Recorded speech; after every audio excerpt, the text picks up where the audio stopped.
दूसरी जो डिजीज है रूमेटिक फीवर, अल्दो इसका जो काज है, देखिए जो रूमेटिक फीवर है, इसका अगर हम पॉजिटिव एजेंट की बात करें तो ये माना जाता है कि बीटा हेमोलिटिक स्ट्रेप्टोकोकाई जो है इसका काज होता है। लेकिन जो ये रूमेटिक फीवर, जो ये डिजीज डेवलप होती है, वो एक दूसरी डिजीज के नतीजे में डेवलप होती है। जो बीटा हेमोलिटिक स्ट्रेप्टोकोकाई है वो क्या काज करता है, वो सोर थ्रोट काज करता है। बेसिकली वो क्या करता है, वो सोर थ्रोट काज करता है। और उस फेरेंजाइटिस के नतीजे में फिर रूमेटिक फीवर डेवलप हो जाता है, एक्यूट रूमेटिक फीवर। एक चीज हमेशा याद रखिएगा, रूमेटिक फीवर की जब भी बात आती है, ये एक्यूट कंडीशन होती है। तो इसका क्रोनिक फॉर्म क्या होगा, रूमेटिक, रूमेटिक डिसीज। हाँ rheumatic heart rheumatic disease, heart disease. हाँ RHD इसको कहते हैं। हाँ, ये इसका क्रोनिक फॉर्म है। अब कैसे डेवलप होगी अभी देखते हैं। तो जो इसका जो कॉजेटिव एजेंट है वो group A beta hemolytic streptococci ये माना जाता है, और उसमें मल्टीपल सीरोटाइप्स है, जिसमें से सीरोटाइप M टाइप 5, ये जो है M टाइप 5, ये हाईएस्ट रिमेटोजेनिक पोटेंशियल है। रिसेंट स्टडीज में एक नया खुलासा हुआ, वो ये माना गया कि काक्साकी वायरस B4 जो है, ये जो है ये मेन कॉजेटिव एजेंट है, एक कॉजेटिव फैक्टर रूमेटिक फीवर का। और जो स्ट्रेप्टोकोकस है, यही जो बीटा हेमोलिटिक स्ट्रेप्टोकोकाई है, ये एज ए कंडीशनिंग एजेंट, यानी उस चीज को और प्रमोट करता है, रूमेटिक फीवर को। लेकिन अभी भी बुक्स में आपको जो पॉजिटिव एजेंट मिलेगा वो group A beta hemolytic streptococci ही मिलेगा। रूमेटिक डिजीज क्या है, चाइल्डहुड और एडोलसेंस की मोस्ट कॉमन जो एज ग्रुप है वो 5 to 15 ईयर्स का एज ग्रुप है। और आमतौर से ये पाया जाता है कि इसमें जो दोनों सेक्सेस हैं, बॉयज और मेल, बॉयज और गर्ल्स, दोनों का लगभग लगभग इंसिडेंस जो है वो सेम होता है। रूमेटिक फीवर कम्युनिकेबल डिजीज नहीं है, it is not a communicable disease, लेकिन जो ये रिजल्ट होती है किससे, एक कम्युनिकेबल डिजीज से, स्ट्रेप्टोकोकल फेरेंजाइटिस से, यानी स्ट्रेप्टोकोकल सोर थ्रोट से रूमेटिक फीवर डेवलप होती है। तो इसलिए इसको हमने नॉन कम्युनिकेबल डिजीज में रख दिया है। जो most common cause of heart disease जो होती है ग्लोबली पूरे दुनिया में, 5 to 30 ईयर्स के एज ग्रुप में, वो रूमेटिक फीवर है। इसकी वजह से जो है वो हार्ट डिजीज डेवलप होती है। और हार्ट डिजीज में कौन सी डिजीज हो गई, यही रूमेटिक हार्ट डिजीज यही डेवलप होती है। अब इंडिया में जो रूमेटिक हार्ट डिजीज का प्रिवेलेंस है 5 to 7%, 5 to 7 पर 1000, 5 से 7 लोगों को रूमेटिक हार्ट डिजीज है, 5 से 15 साल के एज ग्रुप में। हाँ, और इसमें से 1 to 3% ऑफ स्ट्रेप्टोकोकल इन्फेक्शन उनमें रूमेटिक फीवर डेवलप होता है। यानी जिनको भी स्ट्रेप्टोकोकल का इन्फेक्शन हुआ है, हर किसी को रूमेटिक फीवर नहीं डेवलप होता, बल्कि एक स्मॉल पॉपुलेशन है, 1 to 3% जो ससेप्टिबल हो जाते हैं। और दूसरे और रिस्क फैक्टर्स हैं जिसकी वजह से, like poor socio economic status है, ओवर क्राउडिंग है, और इम्यून सिस्टम डिप्रेस्ड है उनका। तो ऐसी कंडीशन में जो है वो रूमेटिक फीवर डेवलप हो जाता है, 1 to 3% of streptococcal sore throat infection वाले पॉपुलेशन। अब इनका इरेडिकेशन पॉसिबल नहीं हो सकता, क्यों, क्योंकि इनका कैरियर रेट जो है वो बहुत हाई है, यानी ये कंटिन्यूअसली ये शेड होता रहता है, एक दूसरे से तक फैलता रहता है। तो इरेडिकेशन जो है ग्रुप ए स्ट्रेप्टोकोकस का वो पॉसिबल अभी तक नहीं हो पाया है। अब बात करते हैं most common cardiac lesion rheumatic fever में। मोस्ट कॉमन कार्डियक लीजन कौन सा मिलता है, देखिए दो कंडीशन आएगी, चिल्ड्रेन और एडल्ट्स।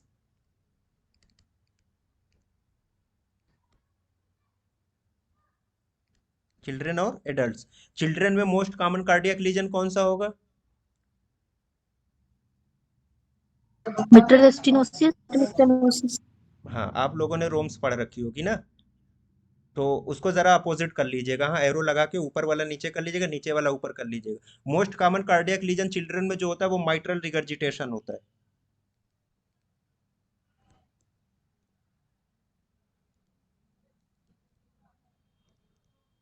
चिल्ड्रन में माइट्रल रिगर्जिटेशन होता है, एडल्ट्स में माइट्रल स्टेनोसिस होती है। और कोई ये पूछे कि आमतौर से जनरल पॉपुलेशन में किसी को रूमेटिक फीवर है, तो जनरली कौन सा वाल्व जो है वो इन्वॉल्व होता है, जनरली कौन सा वाल्व इन्वॉल्व होता है, तो ऑलमोस्ट ऑलवेज जो है वो माइट्रल वाल्व हमेशा इन्वॉल्व होता है रूमेटिक फीवर में, माइट्रल वाल्व हमेशा इन्वॉल्व होता है। अब इसके अलावा जो है माइट्रल के बाद अर्टिक वाल्व भी इन्वॉल्व हो सकते हैं, लेकिन अर्टिक वाल्व तभी इन्वॉल्व होगा जब ऑलरेडी माइट्रल वाल्व इन्वॉल्व हो चुका होगा। अकेले अर्टिक वाल्व का इन्वॉल्वमेंट बहुत रेयर है। और एक चीज और बताई जाती है कि रूमेटिक फीवर के पेशेंट है, इनका जो एज ग्रुप है 5 to 15 ईयर्स है, ठीक है, रिलैप्स हो सकता है, लेकिन आफ्टर 33 ईयर्स, यानी after 33 years rheumatic heart disease का इंसिडेंस रेयर हो जाता है, सॉरी रूमेटिक फीवर के केसेस रेयर हो जाते हैं। आफ्टर 33 ईयर्स रूमेटिक फीवर का इंसिडेंस बहुत लो है या रेयर है, एक तरीके से होता ही नहीं है। कार्डियक लीजन यहाँ थोड़ा सा कंफ्यूजन, क्योंकि रोम्स में जस्ट अपोजिट दिया हुआ है। चिल्ड्रन में mitral regurgitation most common cardiac lesion है, एडल्ट्स में माइट्रल स्टेनोसिस है। अब जो इस ईसीजी फाइंडिंग होती है रूमेटिक फीवर में, वो first degree AV block due to prolong PR interval. Prolong PR interval बहुत ज़्यादा बढ़ा हुआ आता है ईसीजी में, और पीआर इंटरवल जब बढ़ता है तो वहाँ पे फर्स्ट डिग्री एवी ब्लॉक मिलता है। अब जो इसकी डायग्नोसिस हम करते हैं, रूमेटिक फीवर की डायग्नोसिस के लिए जो क्राइटेरिया यूज होता है वो revised Jones criteria. Rheumatic fever की डायग्नोसिस के लिए जो क्राइटेरिया यूज होता है वो रिवाइज्ड जोन्स क्राइटेरिया यूज किया जाता है। अब रिवाइज्ड जोन्स क्राइटेरिया में मेजर क्राइटेरिया है, माइनर क्राइटेरिया और इसेंशियल क्राइटेरिया है। ये तीन ये है। मेजर क्राइटेरिया में क्या क्या होता है?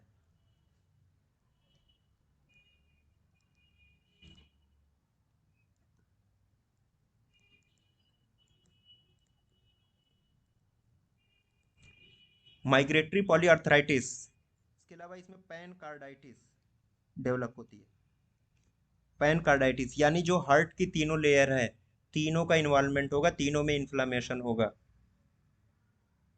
इंडोकार्डियम, मायोकार्डियम, एपिकार्डियम, तीनों के तीनों में जो है वो इन्फ्लामेशन होगा, तीनों जो लेयर हैं हार्ट की वो इन्वॉल्व होंगी, तो इसलिए इसको कहा जाता है पैन कार्डाइटिस। इसके बाद सबक्यूटेनियस नोड्यूल,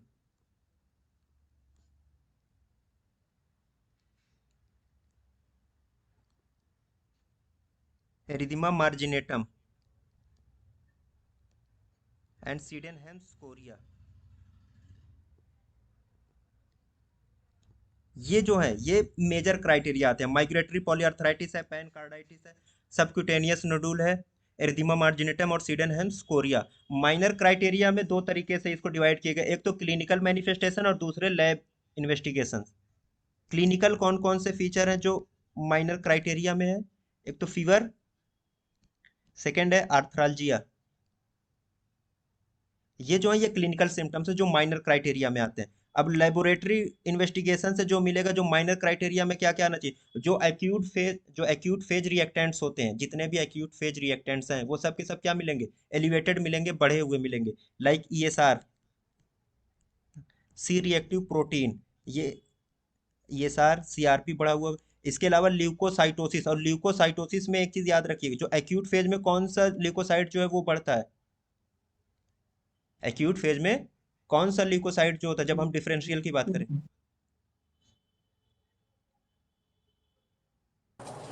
लिम्फोसाइट।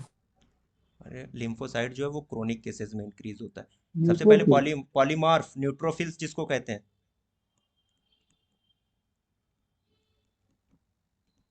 न्यूट्रोफिल्स ये जो है ये इंक्रीज होंगे, तो इसको कहा जाता है ल्यूकोसाइटोसिस कह लेंगे। ल्यूकोसाइटोसिस में अगर और प्रिसीजन के साथ कोई पूछे तो न्यूट्रोफिल्स जो है वो बढ़े हुए मिलेंगे। सीआरपी रेज्ड होगा, ईएसआर रेज्ड होगा। इसके अलावा ईसीजी आप कराएंगे तो वो पीआर इंटरवल जो है वो प्रोलॉन्ग्ड मिलेगा, बढ़ा हुआ मिलेगा। पीआर इंटरवल भी बढ़ा हुआ मिलेगा। अब इसके बाद तीसरा जो है इसेंशियल क्राइटेरिया। इसेंशियल क्राइटेरिया में क्या क्या मिलना चाहिए?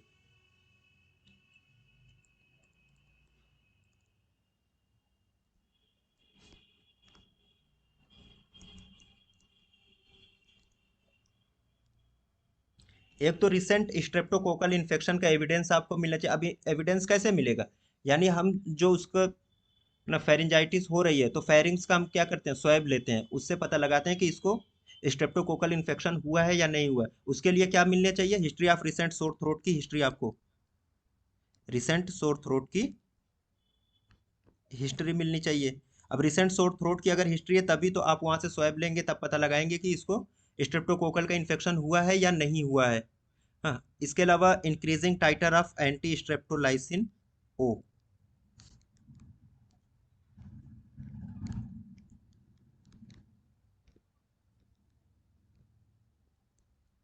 Anti streptolysin O, increasing titer of anti streptolysin O, ये जो है ये इसेंशियल क्राइटेरिया। कुछ बुक्स में एक चीज और ऐड कर दी गई है, हिस्ट्री ऑफ स्कारलेट फीवर, इसको भी इसेंशियल क्राइटेरिया में डाल दिया गया है। ठीक, अब जो इसका डायग्नोसिस कैसे आप बनाएंगे? मान लीजिए ये सारी क्राइटेरिया, एक पर्सन में सारी क्राइटेरिया तो मिलना बड़ा मुश्किल है, एक सिंगल केस में ये जितनी क्राइटेरिया है सबका मिलना बड़ा मुश्किल है। तो इसकी जो डायग्नोसिस की जाती है उसके लिए तरीका है, या तो मेजर क्राइटेरिया हो, अगर दो मेजर क्राइटेरिया आपको मिल रहा है इसकी जब हम डायग्नोसिस करते हैं, तो दो मेजर क्राइटेरिया आपके पास होना चाहिए और इसेंशियल क्राइटेरिया। देखिए इसेंशियल नाम में लगा हुआ है, यानी इस क्राइटेरिया को प्रेजेंट रहना ही है। Essential criteria plus two major criteria, तो हो जाएगा रूमेटिक फीवर की डायग्नोसिस हो जाएगी। अब मान लीजिए अगर एक मेजर क्राइटेरिया मिल रहा है, सिर्फ एक मेजर क्राइटेरिया है, तो यहाँ पे अब दो माइनर क्राइटेरिया होनी चाहिए, दो माइनर क्राइटेरिया और साथ में इसेंशियल क्राइटेरिया। ये जो है रिवाइज जोन्स क्राइटेरिया के जो मैनिफेस्टेशन है उसके अकॉर्डिंग डायग्नोसिस करने का तरीका है। दो मेजर और इसेंशियल क्राइटेरिया तब भी डायग्नोसिस हो जाएगी, एक मेजर है दो माइनर है और साथ में इसेंशियल क्राइटेरिया तब भी डायग्नोसिस हो जाएगी। अब यहाँ पे एक चीज जानने की थी, थोड़ा सा अपने नॉलेज के लिए, कि जैसे पैन कार्डाइटिस है, माइग्रेटरी पॉलीआर्थराइटिस है, ये दोनों जो है ये अर्लीस्ट फीचर है दोनों। अब किसी एक पर्सन में दोनों का पाया जाना लगभग लगभग इम्पॉसिबल है। अगर किसी को पॉलीआर्थराइटिस हो गई है पहले तो उसके में कार्डाइटिस नहीं होगी, और किसी में अगर कार्डाइटिस है तो उसके में पॉलीआर्थराइटिस नहीं होगी। ये एक जनरल रूल है और ये अक्सर पाया गया है कि लगभग लगभग इम्पॉसिबल है कि दोनों ये जो मेजर क्राइटेरिया है, माइग्रेटरी पॉलीआर्थराइटिस और पैन कार्डाइटिस, एक साथ किसी एक पेशेंट में पाई जाए। ये माना जाता है कि अगर किसी को पॉलीआर्थराइटिस है तो उसको कार्डाइटिस नहीं होगी, और कार्डाइटिस है तो आर्थराइटिस नहीं होगी रूमेटिक फीवर के पेशेंट में।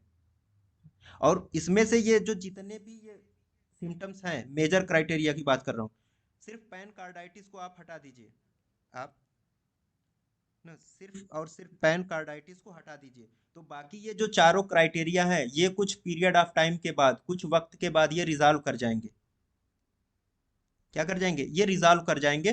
कोई सिक्वेल नहीं छोड़ते। ये सिक्वेल किसको कहते हैं? कॉम्प्लिकेशन को। यानी कोई कॉम्प्लिकेशन इनका नहीं बचता। अगर मान लीजिए कार्डाइटिस हो गई, हार्ट इन्वॉल्व हो गया, तो यही जो कार्डाइटिस है ये आगे चलकर क्या बनाएगी? Rheumatic heart disease. ये जो है ये कॉम्प्लिकेशन है, और यही कॉम्प्लिकेशन जो है इसका क्रोनिक फॉर्म ले लेता है रूमेटिक हार्ट डिजीज का। बाकी ये जो चारों क्राइटेरिया है ये क्या करते हैं? ये रिजॉल्व हो जाते हैं कुछ वक्त के बाद, 6 मंथ 8 मंथ 4 मंथ के बाद धीरे धीरे ये क्या करते हैं? एक एक करके रिजॉल्व होना शुरू हो जाते हैं। लेकिन अगर कार्डाइटिस किसी को डेवलप हो गई तो वो रिजॉल्व नहीं होगी, बल्कि वो क्या करेगी? वो कॉम्प्लिकेशन छोड़ देगी, वाल्व डैमेज हो जाएगा, और फिर रूमेटिक हार्ट डिजीज के तौर पे वो परसिस्ट करेगी वो डिजीज हमेशा के लिए। तो सिर्फ और सिर्फ कार्डाइटिस जो है ये कॉम्प्लिकेशन इसमें अपना छोड़ जाती है। तो अगर कोई ये पूछे कि इन जो क्राइटेरिया, इसमें कौन सा ऐसा क्राइटेरिया जो सिक्वेल छोड़ जाता है, अपने पीछे कॉम्प्लिकेशन दे के जाता है, तो वो कार्डाइटिस है, और उसका कॉम्प्लिकेशन क्या है? यही रूमेटिक हार्ट डिजीज है। ठीक है, ये रिवाइज जोन्स क्राइटेरिया था रूमेटिक फीवर के लिए, डायग्नोस्टिक क्राइटेरिया है ये। अब थोड़ा सा एक डिफरेंस देखिए, मैंने अपने से तैयार किया है कि स्ट्रेप्टोकोकल सोर थ्रोट और वायरल सोर थ्रोट का मेन डिफरेंस क्या है। सोर थ्रोट तो बहुत होता है, हर किसी को होता है, अभी जो मौसम चल रहा है इसमें भी बड़ा कॉमन है, हर किसी को हो रहा है। तो आप कैसे पहचानेंगे कि कौन सा बैक्टीरियल, बल्कि यह कह लीजिए ना स्ट्रेप्टोकोकल की जगह बैक्टीरियल कौन सा है और कौन सा वायरल सोर थ्रोट है। तो वायरल सोर थ्रोट में जो होता है, जो फीचर्स हमें मिलते हैं, सबसे पहला फीचर जो मिलेगा कॉमन कोल्ड और राइनाइटिस के फीचर्स मिलते हैं, कॉमन कोल्ड और राइनाइटिस के। इसके अलावा ड्राई कफ बहुत ज़्यादा होगा, ड्राई कफ होगा। अगर किसी को ड्राई कफ है, राइनाइटिस है, कॉमन कोल्ड है, तो मोस्ट प्रोबेबली वो क्या हो सकता है? वो वायरल सोर थ्रोट हो सकता है। कंजंक्टिवाइटिस भी मिल सकती है, और डायरिया, वायरल सोर थ्रोट में डायरिया भी मिल सकता है। लेकिन जो इसके प्रीडोमिनेंट फीचर्स हैं ये तीन है, common cold, rhinitis, dry cough, और ड्राई कफ के नतीजे में हॉर्सनेस ऑफ वॉइस भी हो सकती है। ये जो है ये रेयर फीचर्स हैं वायरल सोर थ्रोट के। स्ट्रेप्टोकोकल सोर थ्रोट में आपको क्या मिलेगा? जो लिम्फ नोड्स हैं नेक के वो टेंडर हो जाएंगे, एब्डोमिनल पेन मिलता है। इसके अलावा जो ओल्डर चिल्ड्रन है, मोर देन 10 ईयर्स के एज वाले, उनके में टांसिलर एक्सुडेट्स, टांसिलर एक्सुडेट्स देखिएगा इस पिक्चर में, ये जो है ये स्ट्रेप्टोकोकल सोर थ्रोट का है। और यहाँ पे ये जो सेकंड है ये वायरल, देखिए हाइपरईमिया दोनों में हो रही है, लेकिन वायरल सोर थ्रोट में जो हाइपरईमिया ज्यादा होती है। लेकिन टांसिलाइटिस जो होती है, यानी टॉन्सिल्स क्या है? एक लिम्फ नोड ही है। तो टॉन्सिलाइटिस जो होती है वो स्ट्रेप्टोकोकल सोर थ्रोट में होती है। ये बेसिक फीचर्स है, क्लिनिकल उसमें ज़्यादा काम आते हैं, यहाँ पे नहीं पूछा जाएगा, लेकिन एज ए क्लिनिशियन थोड़ा सा जानना चाहिए। इसमें फीवर और हेडेक, देखिए फीवर इसमें भी होगा, वायरल सोर थ्रोट में भी होगा, लेकिन in comparison to bacterial sore throat ना, फीवर इसमें जो होगा लो ग्रेड का होता है, लो ग्रेड फीवर होगा वायरल सोर थ्रोट में। और इसमें फीवर और हेडेक जो होगा वो बहुत इंटेंस होता है, हाई ग्रेड का फीवर होता है और इंटेंस हेडेक हो। और जो ये सोर थ्रोट का आंसर होता है ये एकदम सडन होता है। मान लीजिए आज रात में बच्चा जो है वो सोया, सुबह में पता चला उसका पूरा गला एकदम खराब हो चुका है, हाँ, टॉन्सिल्स जो है वो एकदम स्वेलन है, रेड है, और वहां पे ये एक्सुडेट, एक्सुडेट ये पहचान है किसकी? स्ट्रेप्टोकोकल सोर थ्रोट, ये जो व्हाइट कलर के एक्सुडेट मिल रहा है यहाँ पे देखिए टॉन्सिल्स इनलार्ज नहीं है वायरल सोर थ्रोट में, लेकिन यहाँ पे ये जो टॉन्सिल्स हैं ये पूरे के पूरे इनलार्ज, और कुछ कंडीशन में जो ओव्यूला होता है, ये ओव्यूला ये इतना बढ़ जाता है कि ये पीछे की तरफ रिट्रैक्ट हो जाता है स्ट्रेप्टोकोकल सोर थ्रोट में। तो ये जनरल फीचर थे डिफरेंशिएटिंग, जो हम वायरल और स्ट्रेप्टोकोकल सोर थ्रोट को जब हम क्लिनिकल सेटअप पे बैठते हैं तो वहाँ पे थोड़ा सा ये जानना ज़रूरी है। अब इसका ट्रीटमेंट कैसे करेंगे? ट्रीटमेंट जो है देखिए, इसका मेन स्टे है यहाँ पे रूमेटिक फीवर का, एक्यूट रूमेटिक फीवर का ट्रीटमेंट। अब जितने भी पेशेंट है रूमेटिक फीवर के, इनको एंटीबायोटिक्स मिलनी चाहिए। एंटीबायोटिक्स में इनकी जो ड्रग ऑफ चॉइस है पेनिसिलिन है। क्या है? यही पेनिसिलिन क्या है? ये ड्रग ऑफ द चॉइस है, और इसको ओरली अगर आप देना है तो phenoxymethyl penicillin 500 milligram oral twice daily इसको हम दे सकते हैं। या मान लीजिए अगर किसी को पेनिसिलिन से एलर्जी है तो आप अमॉक्सिसिलिन 50 मिलीग्राम पर केजी मैक्सिमम 1 ग्राम तक डेली दे सकते हैं फॉर 10 डेज ओरली। या फिर सिंगल डोज में अगर देना है तो सबसे बेस्ट है क्या? बेंजाथिन पेनिसिलिन जी आईएम देते हैं। लेकिन बेंजाथिन पेनिसिलिन जी का एक ड्रॉबैक ये था कि इससे एनाफाइलैक्टिक शॉक हो सकता था, इससे कॉमन है, बहुत इंटेंस पेन होता है इसमें। Benzathine penicillin G single dose में देते हैं 1.2 मिलियन यूनिट्स देते हैं, 1.2 मिलियन यूनिट्स। लेकिन अगर बच्चा जो है लेस देन 27 केजी का है, 27 किलो या उससे कम का है, तो हाफ कर देते हैं उसकी डोज, यानी 6 लाख यूनिट। अब 6 लाख यूनिट देंगे अगर 27 केजी या इससे कम का बच्चा है, और उससे ज़्यादा का है तो 1.2 मिलियन यूनिट्स हम देते हैं। Benzathine penicillin G single dose देते हैं, आईएम देते हैं। बस इसका ड्रॉबैक क्या है? एनाफाइलैक्टिक शॉक हो सकता है। तो पेनिसिलिन ओरली आप दे सकते हैं 500 मिलीग्राम ट्वाइस डेली आप दे सकते हैं 10 डेज तक, या फिर अमॉक्सिसिलिन 50 मिलीग्राम पर केजी के हिसाब से डेली दे दीजिए पर ओरल। तो ये जो ट्रीटमेंट था। और एक चीज़ और होती है कि अब प्राइमरी प्रिवेंशन में हम क्या करेंगे? तो प्राइमरी प्रिवेंशन में जो स्कूल गोइंग चिल्ड्रन होते हैं, स्कूल एज का, भाई 5 से 15 साल के बच्चे सबसे ज़्यादा कहाँ मिलेंगे? स्कूल में मिलेंगे। स्कूल एज चिल्ड्रन है तो वहाँ पे स्क्रीनिंग की जाती है बच्चों की कि किनको सोर थ्रोट हुआ है, किनको नहीं हुआ। हाई रिस्क पेशेंट को वहाँ से निकाला जाता है, और जिनको सोर थ्रोट हुआ है वहाँ पे यही एक सिंगल डोज वहाँ पे आप बेंजाथिन पेनिसिलिन की या पेनिसिलिन ओरल वहाँ पे एज ए प्राइमरी प्रिवेंशन भी दिया जाता है बच्चों को। सेकेंडरी प्रिवेंशन में क्या करेंगे? अब सेकेंडरी प्रिवेंशन में रिमेटिक फीवर का जो रिकरेंट अटैक्स, उसके बार बार अटैक्स को रोकने के लिए, तो एक तो यही बेंजाथिन पेनिसिलिन जी जो है, benzathine penicillin G 2 lakh units आप एवरी 4 वीक्स आप दे सकते हैं इंट्रामस्कुलर। अब यहाँ पे स्टार लगा, स्टार का मतलब ये है ना कि अगर हाई रिस्क सिचुएशन है, बहुत ज़्यादा प्रिवेलेंस है सोर थ्रोट का उस एरिया में, तो वहाँ पे आप क्या करेंगे? एवरी 3 वीक्स दे सकते हैं, 4 वीक्स की जगह पे हम 3 वीक्स में ही दे सकते हैं। यही बेंजाथिल पेनिसिलिन जी आईएम इसका रूट है, इंट्रामस्कुलर हम देंगे। अगर मान लीजिए इंट्रामस्कुलर नहीं दे सकते तो फिर penicillin V 250 milligram twice daily इसको देना ओरल। या अगर ये भी नहीं दिया जाए, sulfadiazine 0.5 gram once daily for patient 27 KG और एबव, या 1 gram once daily for 27 KG या उससे कम के पेशेंट को 0.5 ग्राम, और 1 ग्राम देते हैं फॉर मोर देन 27 केजी को ओरल, ये भी दिया जाता है। अब जो पेनिसिलिन या सल्फाडायाजिन से एलर्जिक हैं, जो पेशेंट जो हैं एलर्जिक हैं पेनिसिलिन या सल्फाडायाजिन से, उनमें हम एरिथ्रोमाइसिन एज एन अल्टरनेट इसका दे सकते हैं, 250 मिलीग्राम ट्वाइस डेली ओरल देते हैं। अब ये कितने दिन तक देंगे? ये भी तो है सेकेंडरी प्रिवेंशन हम दे रहे हैं रिकरेंट अटैक्स से रोकने के लिए, तो कब तक देना है? तो ये एक पूरी गाइडलाइन है इसकी ड्यूरेशन, कब तक हमें प्रोफाइलेक्सिस, जो सेकेंडरी प्रोफाइलेक्सिस हम चला रहे हैं, प्रिवेंशन चला रहे हैं सेकेंडरी, तो उस पे हम क्या क्या कर सकते हैं? तो रिमेटिक फीवर अगर विदाउट कार्डाइटिस है पेशेंट को, मैंने कहा ना कि अगर किसी को कार्डाइटिस हो सकती है, किसी को नहीं भी हो सकती है, रिमेटिक फीवर के दोनों पेशेंट हो सकते हैं। तो अगर जिसको कार्डाइटिस नहीं है तो उसको 5 ईयर्स तक हम, जो हमारी प्रोफाइलेक्सिस का ड्यूरेशन है लास्ट अटैक के बाद से 5 ईयर्स तक हम दे सकते हैं। 5 ईयर्स तक, या मान लीजिए अगर किसी को 15 साल पे लास्ट अटैक आया था तो अप टू 20 ईयर्स तक उसको देना है। या फिर अगर 16 या 17 ईयर्स पे आ गया था तो 21 ईयर्स तक, जो भी लॉन्ग, जो भी ज़्यादा मिल जाएगा आपको, वो आपको करना है। रूमेटिक फीवर विद कार्डाइटिस, लेकिन कोई रेजिडुअल वाल्वुलर डिजीज अभी नहीं डेवलप हो पाई है। कार्डाइटिस तो हुई है लेकिन अभी जो है उसका सिक्वेल कॉम्प्लिकेशन डेवलप नहीं हुआ था। तो जो लास्ट अटैक था वहां से हम कब तक प्रोफाइलेक्सिस चलाएंगे? ड्यूरेशन कितनी होगी? 10 ईयर्स तक की ड्यूरेशन होगी। या 21 ईयर्स ऑफ एज, जो भी ज़्यादा ड्यूरेशन आपको मिले वहां तक हमें करना है। अब रूमेटिक फीवर है विद परसिस्टेंट वल्वुलर डिजीज, किसी को मान लीजिए आपने इकोकार्डियोग्राफी करा के देख लिया या क्लिनिकली आपको पता चल गया कि इसको वल्वुलर डिजीज हो चुका है, यानी माइट्रल रिगर्जिटेशन या स्टेनोसिस हो चुका है, तो वहां पे जो प्रोफाइलेक्सिस होगी for 10 years after the last attack या 40 ईयर्स ऑफ एज तक हम देते हैं। और कभी कभी ये होता है कि लाइफ लॉन्ग प्रोफाइलेक्सिस की ज़रूरत पड़ती है। अब लाइफ लॉन्ग प्रोफाइलेक्सिस आप दे रहे हैं, ट्रीटमेंट क्या मोडेलिटी क्या थी, यही मोडेलिटी है, बेंजाथिन पेनिसिलिन जी दीजिए या फिर एरिथ्रोमाइसिन आप देते रहिए 250 मिलीग्राम ट्वाइस डेली ओरली देते रहिए, या every 4 weeks benzathine penicillin G देते रहिए। तो ये जो है ये ड्रग्स हैं और इनका ये ड्यूरेशन है, कैसे इनको देना है। ठीक।